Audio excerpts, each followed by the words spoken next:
Hello class, welcome back बच्चों। तो प्यारे बच्चों, स्टार्ट करते हैं नया लेक्चर।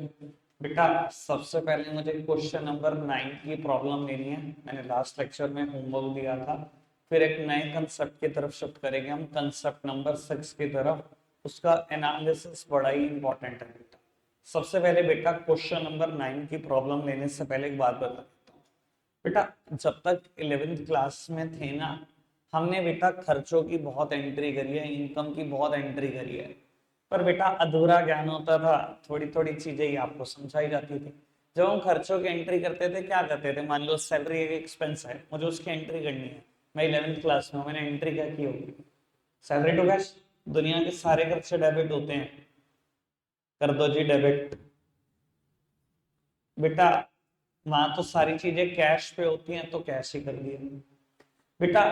अगर लेकिन आप टेक्निकली इस बात को समझो, यहाँ एंट्री एक नहीं दो होती हैं।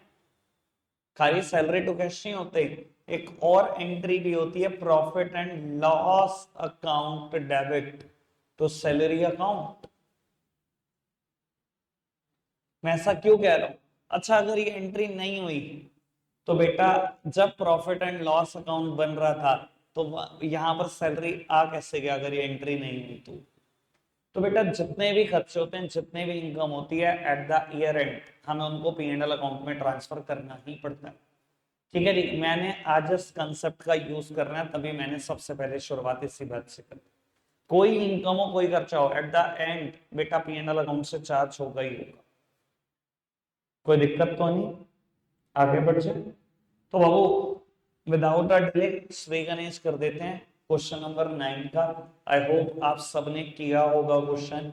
बेटा, मैच करना चल आपका सही है या नहीं। कहता है Akhil, Sunil and Parvesh are partner sharing profits in the ratio of 3:1। अगर चलो, opening balances of loan by Sunil account was 3 lakh. बेटा, तीन पार्टनर है, ए, एस और पी। मेरे हिसाब से 3:1 इनके PSR है। कहता है शुभ, पता नहीं कब से लोन का बैलेंस चलता रहा है सुनील का 3 लाख, कोई डेट स्पेसिफाइड नहीं है, कोई दिक्कत नहीं। कहता है interest payable was agreed at 10% per annum. अच्छा, एक बात बताओ, अगर कोई इंटरेस्ट एग्री ना हुआ होता तो कितना पे करते? 6% पर एनम। फिलहाल एग्रीड है 10%। कहता है interest was paid by cheque up to February 24 on 1st of March 24 and the balance was yet to be paid. Pass the necessary journal entry for interest on loan by partner. बेटा, कहता है interest आपने check से पे कर दिया, लेकिन फरवरी तक का किया, और किया कब? 1 मार्च को किया। कहता है बाकी अभी पे करना रहता है, और आपको क्या करना है? जर्नल एंट्री करनी। देखो, मुझे जर्नल एंट्री सिर्फ इंटरेस्ट से रिलेटेड करनी है। मैं इंटरेस्ट से रिलेटेड तो जर्नल एंट्री कर ही देता हूं, लेकिन एक बात बताओ, जब हमने सुनील से लोन लिया होगा तो एंट्री क्या हुई होगी? मैं पार्टनरशिप फॉर्म, मैंने जब अपने पार्टनर से लोन लिया होगा तो एंट्री क्या हुई होगी? पैसा आया होगा। पैसा जब भी आता है बैंक अकाउंट डेबिट। और बेटा, पार्टनर से लोन लिया है तो लाइबिलिटी तो बना दो, लोन फ्रॉम सुनील अकाउंट। कुछ ऐसा ही किया होगा मैंने। ठीक है, 3 लाख रुपए, जबकि मुझसे ये एंट्री पूछी नहीं है, पर मैंने फिर भी बता दी बेटा, क्योंकि मेरे को इसका थोड़ा सा इस्तेमाल कर। अब बेटा एक बात बताओ, 10% साल का ब्याज है, 10% साल का ब्याज है, लेकिन उसने कहा फरवरी तक का इंटरेस्ट दिया आपने, मतलब 11 महीनों का दिया। ठीक है जी, 11 महीनों का इंटरेस्ट दिया मैंने, लगभग 27,500 रुपए। ठीक है, जब पे किया होगा 1 मार्च को, 1 मार्च 2024, उसने ये भी बताया कि 1 मार्च को पे किया आपने फरवरी तक का इंटरेस्ट। इंटरेस्ट पे किया होगा, एंट्री क्या की होगी? भाई, दुनिया के सारे खर्चे डेबिट होते हैं, ब्याज दे रहा हूं, खर्चा ही तो है मेरे लिए। और वो यही तो किया होगा, interest on Sunil's loan account debit to bank account 27,500। एक क्या होगा? कोई दिक्कत, कोई परेशानी तो नहीं? बेटा उसके बाद साल खत्म हो गया, 31 मार्च को क्या किया होगा? बेटा आपने दो कंसेप्ट पढ़ के आते हो 11th क्लास में, दोनों में से कोई भी याद कर लो, आपको ये बात क्लियर हो जाएगी। बेटा अगर आप कहो कि बस कुछ नहीं, से इंटरेस्ट को पीएनएल अकाउंट में ट्रांसफर करो, खत्म कर, ऐसा तो हो ही नहीं सकता, मुझे इसे 1 महीने का ब्याज तो दिखाना ही होगा। क्यों भाई? अकाउंटिंग पीरियड कंसेप्ट याद कर लो, चाहे एक्रूअल कंसेप्ट, दोनों ही सेम बात करते हैं। एक्रूअल कंसेप्ट क्या क्या कहता था बेटा? कोई ये नहीं कहता था कि बेटा अगर कोई खर्चा पे हो जाए तो दिखा दो, कोई कहता था अगर कोई खर्चा ड्यू भी है, चाहे आपने पे नहीं किया, दिखाओ। मैंने 11 महीने का पे किया, इसका मतलब ये नहीं है कि 12वें महीने का पे नहीं किया दिखाऊंगा नहीं, दिखाना तो पड़ेगा बेटा। अगर ड्यू हुआ है तो दिखाना पड़ेगा, ठीक है ना जी। और अकाउंटिंग पीरियड कंसेप्ट भी यही कहता था, accounts will prepare for a specific period of time and that specific time period is a financial year. और अगर अकाउंट्स फाइनेंशियल ईयर के लिए बनते हैं तो खर्चे और इनकम कैसे दिखाए जाएंगे बेटा? एक फाइनेंशियल ईयर के तो दिखाए जाएंगे। मैं 11 महीने का खर्चा दिखा के बस नहीं कर सकता, तो मुझे 12वें महीने का खर्चा दिखाना है। 2,500 रुपए 1 महीने का ब्याज निकाल लेना बेटा, 2,500 रुपए। बेटा क्या करूं इस ब्याज का? पे नहीं हुआ लेकिन ये ब्याज, बेटा दुनिया के सारे खर्चे डेबिट तो होते ही हैं। Interest on Sunil's loan account debit to, बेटा 11th में भी एंट्री करते थे, यहां पर आप कर देते थे टू आउटस्टैंडिंग इंटरेस्ट, यही करते थे, आउटस्टैंडिंग इंटरेस्ट की एंट्री। आउटस्टैंडिंग एक लाइबिलिटी होती है, लाइबिलिटी हमेशा क्रेडिट होती है, क्रेडिट करो, सामने वाली साइड खर्चे का नाम लिख दो। मैं ही सिखाता था ऐसे ही बेटा। लेकिन मैं यहाँ आउटस्टैंडिंग इंटरेस्ट लिखने का इच्छुक नहीं हूँ बेटा, यही वर्ड लिख दो। आप आउटस्टैंडिंग लिखो, गलत नहीं होगा, लेकिन बेटा मुझे लगता है ये ज्यादा करेक्ट होगा। आपने लिख दिया 2,500 रुपए, मैं एनालिसिस कर देता हूँ बेटा इस बात का। एनालिसिस मेरा ये कहता है, सामने देखना बेटा, ये खर्चा मैंने दिखाया 11 महीने का, ये खर्चा मैंने दिखाया 1 महीने का। ये मैंने एक्रूअल कंसेप्ट को पूरा करने के लिए, पीरियोडिसिटी को यानी कि अकाउंटिंग पीरियड कंसेप्ट को पूरा करने के लिए दिखाया, ठीक है जी। कुछ बच्चे यहाँ आउटस्टैंडिंग इंटरेस्ट लिखते हैं, बिल्कुल गलत नहीं होगा, बिल्कुल ठीक है। पर बाबू मैंने यहाँ पर लिख दिया लोन फ्रॉम सुनील अकाउंट 2,500, मतलब बेटा पहले से मेरी लाइबिलिटी चली आ रही है 3 लाख रुपए, जो मैंने सुनील से पैसे ले रखे, लोन ले रखा है मैंने बेटा, इसी लाइबिलिटी में ऐड कर दिए 2,500 रुपए भी, वो ब्याज के जो मैं अभी तक पे नहीं कर पाया। यानी कि कुल मिला के अब लोन जो सुनील से मैंने लिया है वो 3 लाख का नहीं, 3,25,100 रुपए होगा। 3 लाख तो लिया ही था, 2,500 का ब्याज भी बेटा इसी लाइबिलिटी में जुड़ गया। ये है मेरा एनालिसिस, कोई दिक्कत तो नहीं बेटा। और लास्ट एंट्री 31 मार्च को बेटा, इस इंटरेस्ट को पीएनएल में चार्ज कर दो। Profit and loss account debit, profit and loss account debit, सारे खर्चे दुनिया के पीएनएल अकाउंट में चले जाएंगे, सारी इनकम। तो बेटा ये खर्चा ही है, बेटा ले जाओ इसको पीएनएल अकाउंट में। Interest on Sunil's loan account 30,000 रुपए, 27,500 ही और 2,500 रुपए। आपसे ये 3 एंट्री पूछी गई होंगी। देखो अभी मार्क्स बिल्कुल क्लियर नहीं करे कि इसमें कितने, मतलब कितने मार्क्स का आया होगा, पर आई होप कि पेपर में ये 3 नंबर का आया होगा, मुझे पूरी उम्मीद है। बढ़ाएं बात को आगे, अभी तक कोई दिक्कत कोई परेशानी तो नहीं बेटा? अभी हम ना लगातार, अगर मैं बात करूं तो 1 to 9 तक कर चुके हैं, 1 to 9 बिल्कुल हम डायरेक्ट कर चुके हैं, कुछ नहीं छूटा। अभी आपके लिए ना 3 होमवर्क एक तरफ से हैं, 1-2 होमवर्क और मैं दूंगा। 10, 11, 12 तो होमवर्क लिख ही लो बिना कहे। लोन वाला कंसेप्ट पर ही है ये, मैं उस दिन ज्यादा होमवर्क देने का इच्छुक नहीं था। 10, 11 और 12 तो होमवर्क लिख ही लो, और बढ़ेगा होमवर्क एक आध क्वेश्चन, ठीक है जी। मैंने आपको कहा ज्यादा क्वेश्चन इस बार प्रैक्टिस आप करेंगे, मैं नहीं करूंगा। चलो जी बात को आगे बढ़ाते हैं बेटा, एक नए कंसेप्ट के साथ चर्चा को शुरू करते हैं। कंसेप्ट बहुत ही मजेदार है, एनालिसिस उससे भी ज्यादा मजेदार, वन ऑफ माइन फेवरेट, मुझे समझाने में ही बहुत मजा आता है इसको। बेटा मैं कंसेप्ट नंबर 6 की चर्चा करने जा रहा हूं आपके साथ, salary and commission to partners. बेटा ये जो कमीशन टू पार्टनर्स वाला मुद्दा है ना, ये 11th क्लास में भी आया था, लगभग सभी को मैंने समझाया हुआ है, मैनेजर्स कमीशन के नाम से आया था। वहां पर भी मैं एनालिसिस करता था, मैं वहां पर भी कहता था बेटा रटना नहीं, लेकिन जैसे ही मैं आखिरी स्टेप बताता था कि मैनेजर कमीशन ऐसे निकल सकती है, बस बच्चे कहते थे ऊपर की बात तो गई बाद में, हमें तो ये समझ में आ गया। चलो खैर कोई दिक्कत नहीं, लेकिन बेटा मुझे लगता है समझ के ही काम चलेगा, पेपर में कोई भी ओछाई हरकत हुई तो बेटा आप फंसोगे जरूर। खैर पढ़ते हैं बेटा। फर्स्ट पॉइंट क्या कहता है इस कंसेप्ट का? कंसेप्ट का फर्स्ट पॉइंट कहता है if salary is given on monthly, quarterly और half yearly basis then convert it into full year. अगर सैलरी मंथली, क्वार्टरली या हाफ ईयरली बेसिस पे हुई तो इसको फुल ईयर में कन्वर्ट करते हैं। आपको लगता है ये कोई नई बात बता रहा हूँ? कंसेप्ट नंबर 1 देख लेना उठा के, अगर आपको लगता है मैं नई बात बता रहा हूँ। उसका फिफ्थ पॉइंट यही था, रेम्यूनरेशन हेडिंग थी और वहां पर भी यही लिखा था, इफ सैलरी और commission is given on the monthly, quarterly और half yearly basis then converted into full year. पुरानी बात है। ऐसा क्यों कह रहे हैं बेटा? बेटा जब हम P and L appropriation account बनाते हैं तो उसके नीचे एक स्टेटमेंट लिखते हैं।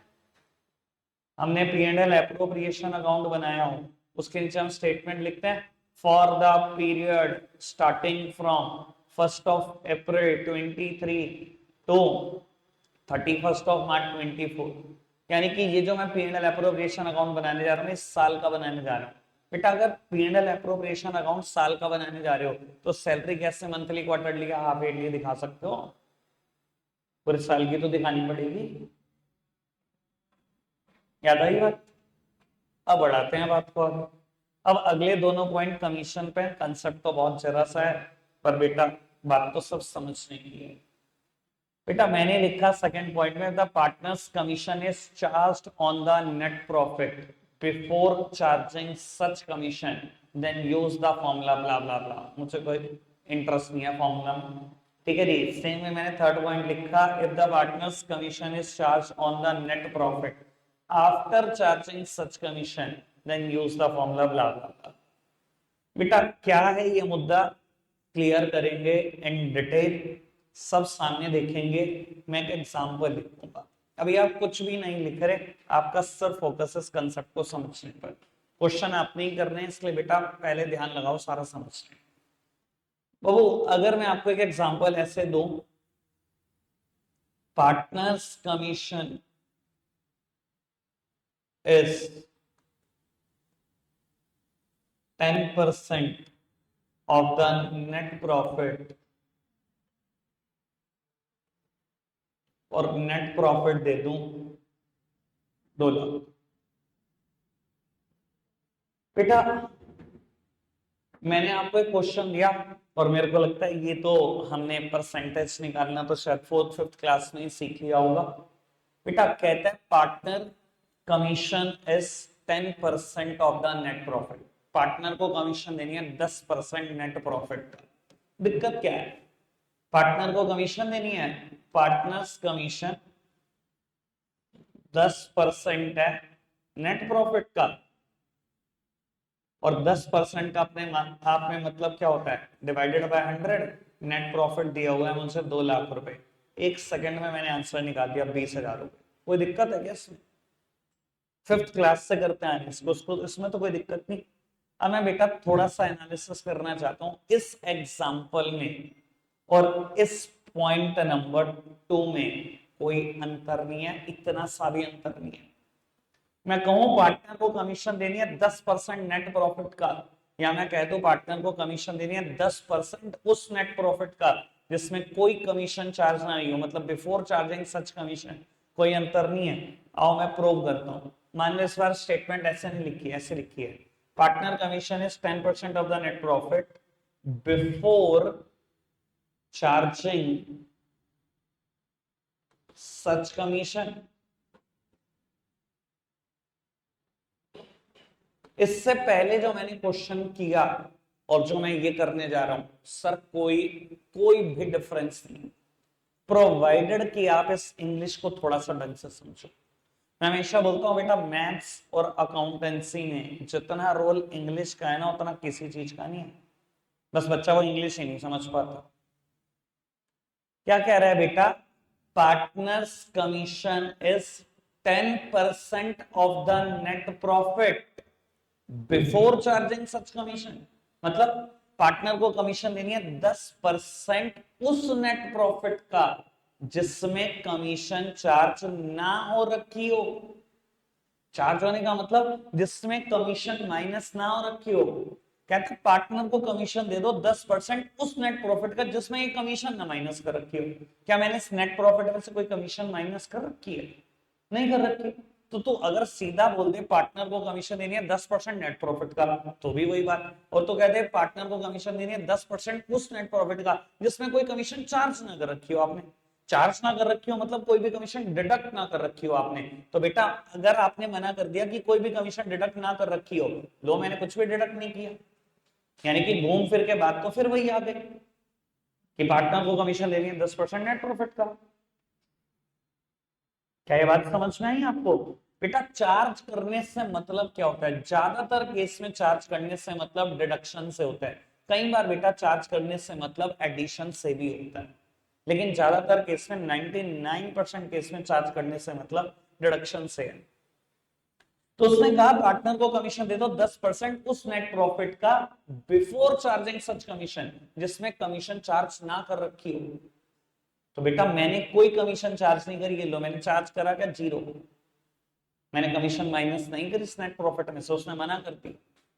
यानी कि सीधा सीधा बात बोलूं तो बेटा partner commission is 10% of the net profit और partner commission is 10% of the net profit before charging such commission. बिल्कुल सेम बात स्टेटमेंट है।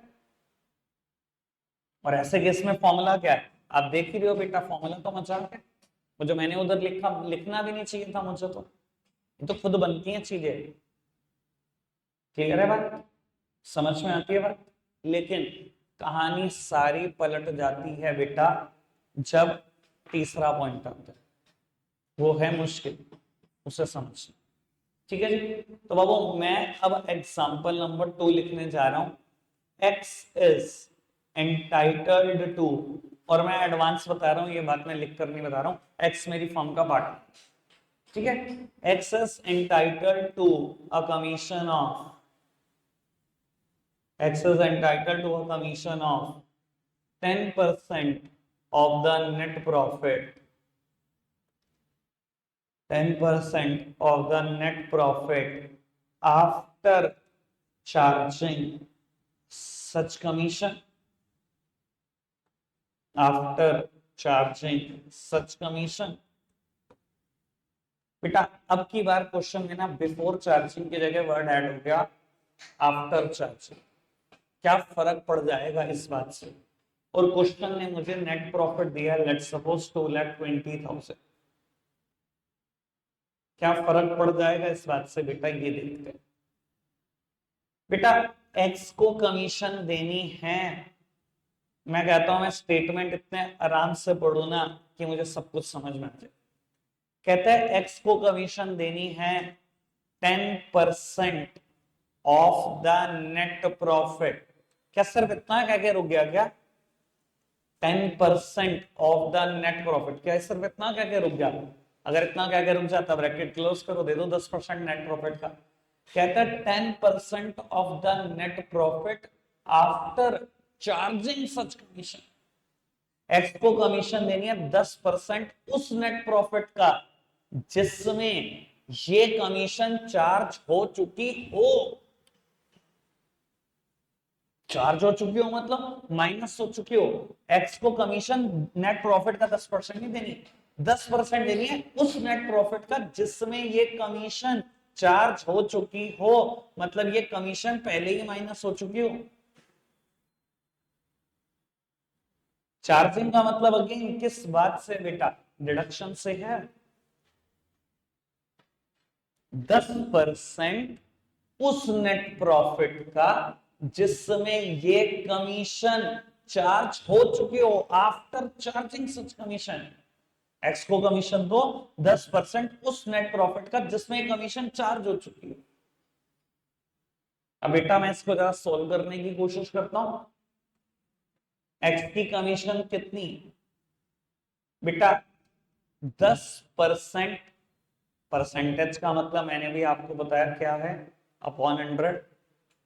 नेट प्रॉफिट कितना? 2,20,000 माइनस एक्स की कमीशन। बेटा ब्रैकेट ओपन करेंगे, अभी हम 1/10 लिख लो इसको।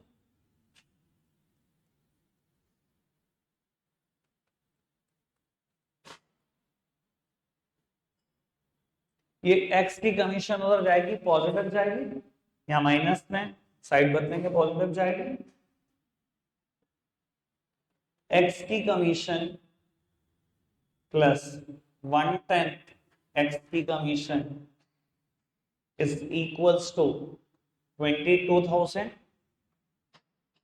एलसीएम ले लो, 10 एलसीएम आएगा 10x की कमीशन प्लस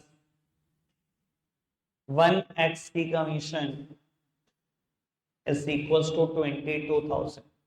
ये 10 मल्टीप्लाइड में जाएगा, 11x की कमीशन इज इक्वल्स टू 2,20,000 और इस 11 से कैंसिल करोगे तो 20,000। x की कमीशन आ गई 20,000। कोई दिक्कत कोई परेशानी तो नहीं अभी तक? सामने देखते रहना, अभी एनालिसिस खत्म नहीं हुआ मेरा। बेटा P&L अप्रोप्रिएशन अकाउंट बनाते हैं एक बार, सिर्फ इसी इंफॉर्मेशन के साथ जो मुझे गिवन है। मैं P&L अप्रोप्रिएशन अकाउंट बना रहा हूं। शुरुआत किससे होती है? नेट प्रॉफिट से। बाय P&L अकाउंट ब्रैकेट में लिखता था नेट प्रॉफिट। क्वेश्चन ने मुझे नेट प्रॉफिट दिया 2,20,000। अभी मैंने x की कमीशन निकाली तो x कमीशन 20,000 और बेटा मेरे सामने जो डिविजिबल प्रॉफिट आ गया, पार्टनर्स में बांटने के लिए जो प्रॉफिट आ गया वो 2 लाख रुपया। कोई दिक्कत कोई परेशानी तो नहीं? अब सुनना, एनालिसिस का एक और हिस्सा है सर, जिसको आप रीड नहीं करते ना, मैं कहता हूं आपका आंसर 100% केस में जस्टिफाई हो सकता है अगर आप खुद करना चाहते हो उसको। मतलब नियत होनी चाहिए मेरी जस्टिफाई करने की। बेटा जब मैंने ये स्टेटमेंट लिखी,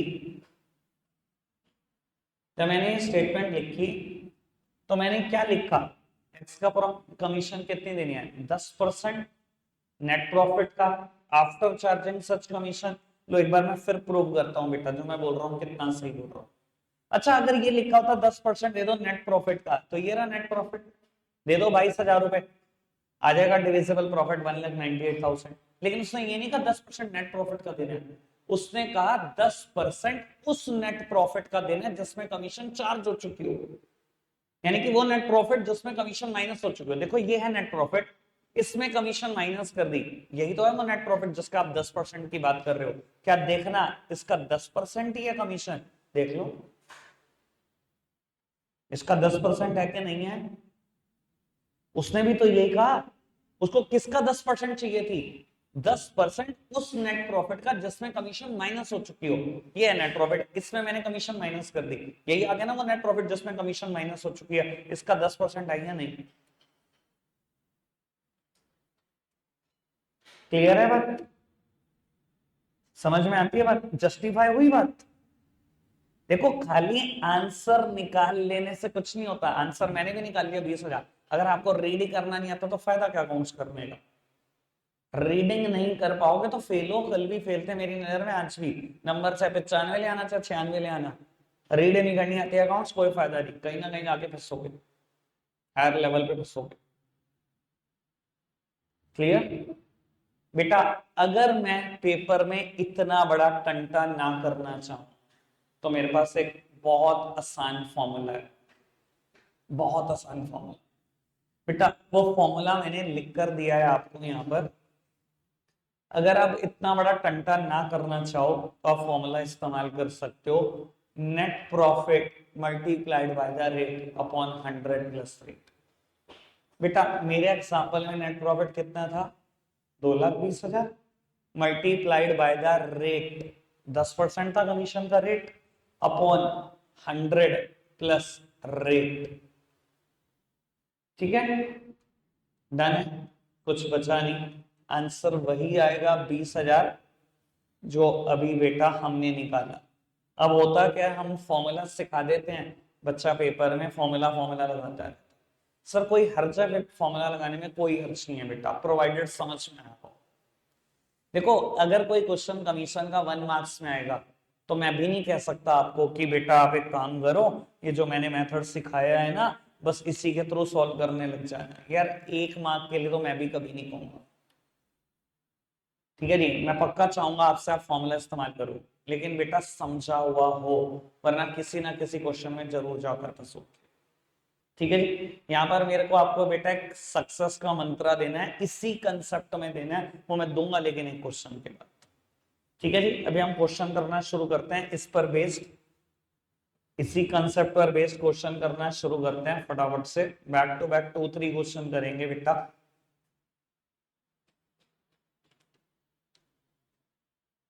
बेटा बुक में ना क्वेश्चन है सैलरी और कमीशन पर बेस्ड 33, 34, 35 और 36, 4 है।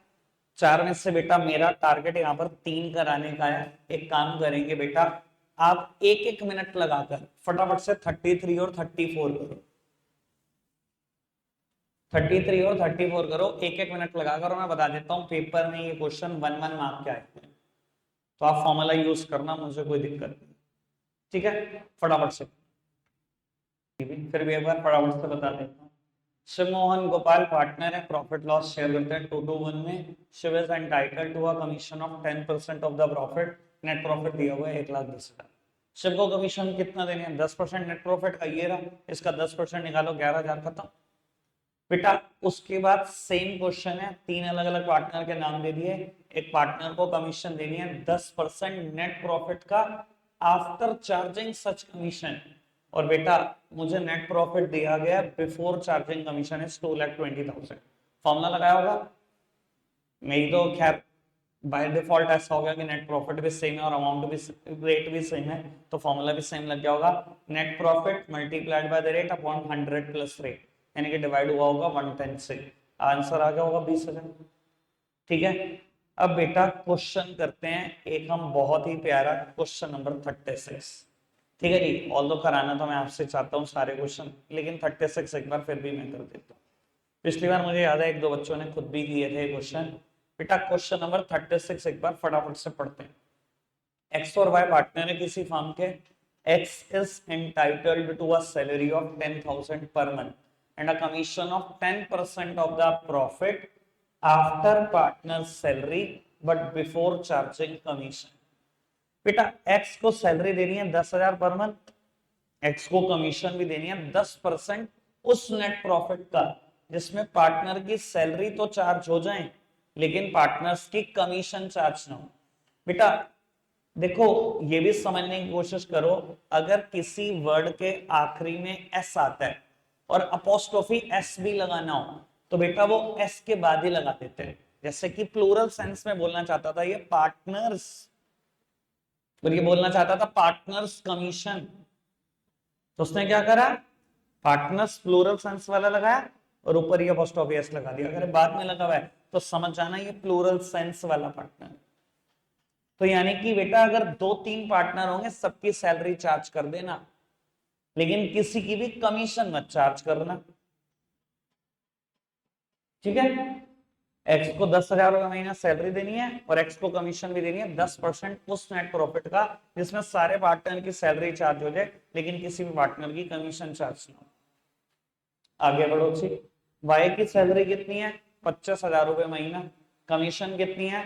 10% उस नेट प्रॉफिट का जिसमें सारी कमीशन चार्ज हो चुकी हो, सारे पार्टनर की सैलरी चार्ज हो चुकी हो। और क्वेश्चन में बेटा मुझे नेट प्रॉफिट देता है 4,20,000 और आखिरी में काम की लाइन है show distribution of profit. Distribution of profit का मतलब तो शायद सब समझ ही गए होंगे, पीएनएल एप्रोप्रिएशन अकाउंट मुझे बनाना।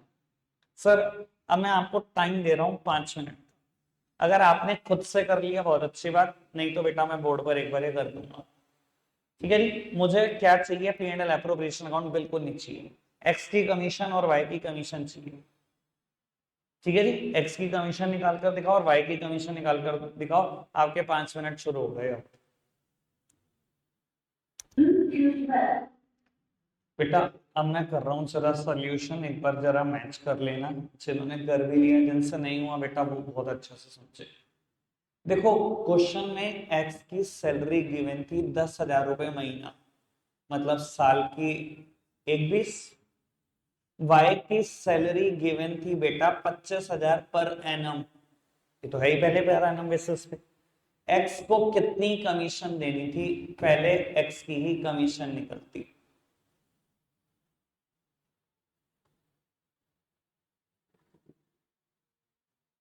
एक्स को कितनी कमीशन देनी थी, 10% of the net profit after partners salary.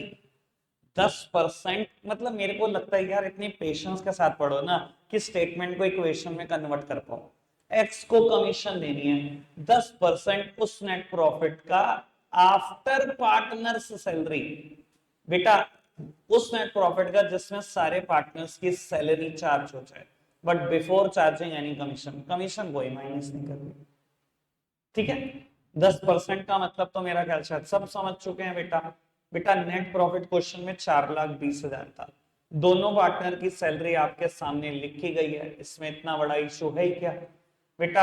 आप आराम से निकाल सकते हैं, ये 27,500 रुपए। ठीक है, और उसके बाद मैं फिर इक्वेशन बनाऊंगा बेटा। उसने कहा वाई को कमीशन देनी है कितनी, 10% of the net profit after partners salary and after charging all commission. सारे पार्टनर की सैलरी माइनस कर दो, सबकी कमीशन माइनस कर दो।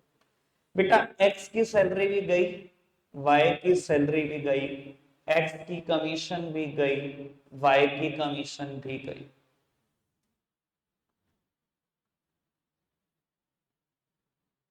यही करना है, यही करना है। मुझे बहुत बहुत प्यारे लगते हैं बच्चे जो इक्वेशन बनाकर एक बार सिस्टमैटिक तरीके से सोच के करते हैं।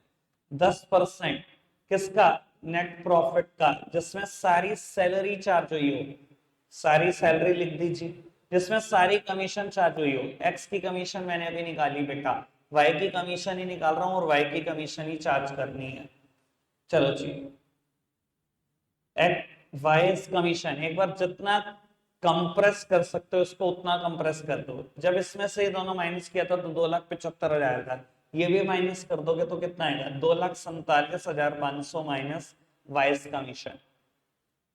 सबसे काम का गुरु मंत्र सुन लो बेटा, ये सक्सेस मंत्र नंबर 1 है, नहीं तरफ सबका।